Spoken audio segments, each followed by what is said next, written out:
All right, I wanted to start this off this week with going over off-season structure because I feel like that's a place where so many of us are at right now, especially with the nature of where the world's at. I think this is honestly the first time since I started bodybuilding that I've not seen a huge shift of people in prep right now. So I thought this would be very applicable for a lot of people just to start off with off-season structure.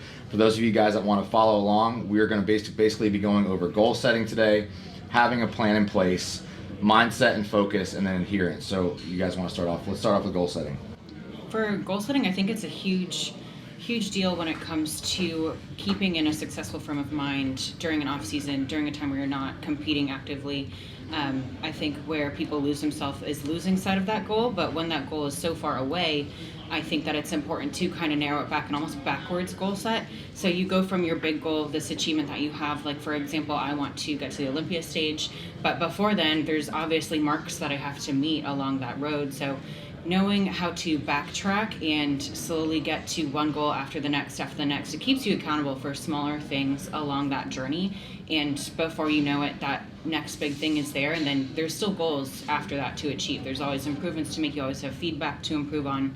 But having the ability to backwards goal set, I think, is huge for someone like me who I can get honestly lost in such that long span, such that long time frame. I will kind of allow that flexibility to say, oh, well, I have time. I can afford to do this. I can get away with whatever, because you have the time. But when you have those smaller goals, those smaller milestones that you have to meet along the way, for example, accomplishments within your training, strength within the gym, and requirements that you want to adhere to as far as your diet or hormone health. I know that one was huge for me, being able to, for women especially, get their cycle back on track, because a lot of us aren't as open and honest with that as we should be. And or neglect it. Yeah. I think any competitor, if they're honest with themselves, does that. Yeah, exactly. So being able to hormonally get back on track, being able to adhere to your diet, to your training, having those small goals along the way is something that I've really made a priority this off season for me, because even though it's not as long, that goal that I do have seems so far away that it's easy to kind of lose sight of what you have today right in front of you to accomplish. Mm-hmm. And I think that not losing sight of what is in front of you for that day to accomplish, to get done, to achieve, is important to keep in your frame of mind, to just stack those successful days on top of each other and just go from there. Yeah. I agree that's exactly what I was going to say. In order to have a plan in place, which is the next thing we're talking about, the first thing you have to do is reverse engineer that, like you said. Like, what are you ultimately trying to accomplish within this off season? Mm-hmm.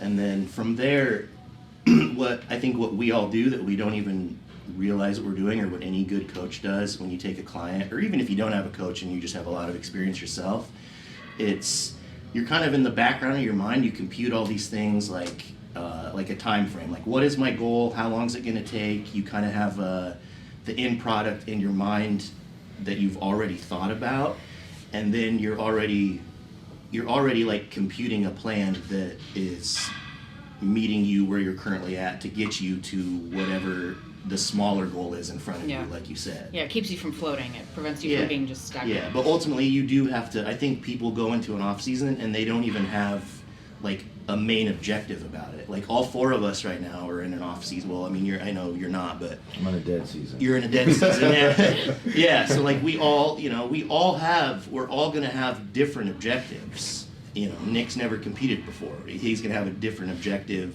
than me. I'm competing, gonna finally I'm gonna finally get my pro card in July. So, we have different objectives, and how we're gonna go about those and the time frame of doing so is gonna be different. Yep. Something to say to counter both of you, though, because this is all the typical stuff that everyone's going to hear from anybody that ever talks about goal setting for bodybuilding. I think just as important as having really easy, like markable goals over short, medium, and long periods of time, and looking at the larger goal out in front of you and trying to pace it back, looking at it also as creating unrealistic goals is just as important. Yeah. Because if we're looking at all of the things that we're trying to do as tiny little steps along the way to get to the final goal, you get too obsessed with trying to knock off like check boxes, trying to get them all done. It's really easy for you to just get lost in the fact that, okay, I'm doing okay. Check box is done. but all those check boxes could have been such minuscule steps that you could tell yourself that in this big goal that you have, wait, I'm doing all this stuff, it's all going right, but maybe that step was way too small when you could have made another leap forward when you just stopped yourself from doing so because you were so caught in the fact that you were being successful along the way to where you were going. Yeah, some of those items that you are expected to do are non-negotiables anyway. Hitting your food, nailing your training, progressing in the gym, like the consistency should be a non-negotiable. And I think that, easygoing path of reassurance constantly from checking off those boxes, I understand what you're saying, because it's something that it's validating to us to know that, okay, we wrote out said goal, we met said goal, but it should be a non-negotiable in itself to have ticked off those boxes and met those markers. And as far as having goals so big that almost kind of intimidate you and kind of scare you, because I never really understood that until I earned my pro card and I realized I was like, okay, I'm not the big fish in the pond anymore. Like I have to really step up now. Like I've been at my A game. Yeah. Starting over now. Yeah, I've been at my A game. I've been performing to the best of my ability that I know, but who's to say that there's not a ceiling that I'm putting on that? Like I have to open that up. I have to do more. I have to break through that perceived, not necessarily limit, but those limited boxes, those limited markers that I put for myself, I have to go beyond that. Like there's more to explore, there's more to achieve through that. And I think having a goal that's big enough to intimidate you and kind of ask you, am I able to do this? Am I able to keep up at this pace? Am I able to go forward with this? I think that's very important because it keeps us in check. It makes us work harder because we'll always be comfortable doing what's comfortable, but to be able to step outside of that, comfy spot and to break through what we are so used to doing, so comfortable doing on a day-to-day basis, I think that has to be done to really get where you want to go and to really push yourself and to really be able to get to that big goal. It has to be a little bigger than you. Yeah, I want to say two thoughts. Based off of what you just said and then also off what you just said. So when the Olympia weekend for me was like, it was so surreal in every sense of the word. And then Sunday afternoon, I left Sean at a photo shoot, and I was driving home. So I had 2 hours in the car by myself. And like on the way home, I just all of a sudden got this like really overwhelming feeling of like, okay, I'm in a position that I've never been in before, and I don't really know how to handle it. Because now it's like I have this sense of responsibility on me, Sean and I do, to represent the division in a way that up to the day before he won, we were chasing that. Yeah, and it's like now we have the right for it, and that was like, it was extremely overwhelming to me. Like I got home and I saw Jordan and she's like, well, how do you feel? And I'm like, I honestly feel really overwhelmed.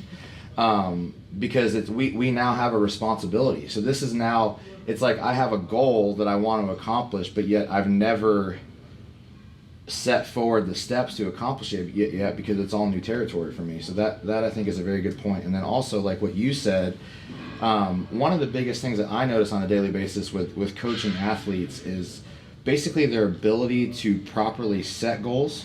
Because I'm not somebody that compliments little goals. Like for example, like nailing your daily structure. Now, granted, there might be some of you guys watching this and that is where you're at in your life, and that's great. But like ultimately, to have a champion type mindset, to accomplish champion goals, I'm not going to compliment somebody that's adhering to a plan on a daily basis. Yeah. But at the same time, I think there's just this vast like lack of understanding of what proper goal setting is, because I don't think setting goals too small is going to accomplish anything. But a lot of people I have, they've not even won their class at a state level, and what they're writing in their consult to me is, I want to be an Olympian. But yet they have no, like, just like I had no clue what basically carrying a division looks like, they have no clue what that even resembles. Yeah. If it hit them in the face, they wouldn't even knew what it looked like. Yeah. So I think it's really important, and this is one of the things that you guys can carry over in discussion and reach out to us and talk to us about, like, hey, this is where I'm at. This is what I've done to this point. What should my goals look like? Because it really is important to know how to set proper goals, and this should always be step one. But I also don't want to talk to you guys as if we're speaking over your head. Like, if you don't know how to do this, you can only do what you've been taught. So if you don't know how to set proper goals, go through this process of setting proper goals, reach out to us, ask us what that looks like, and we'll be more than happy to help you from there.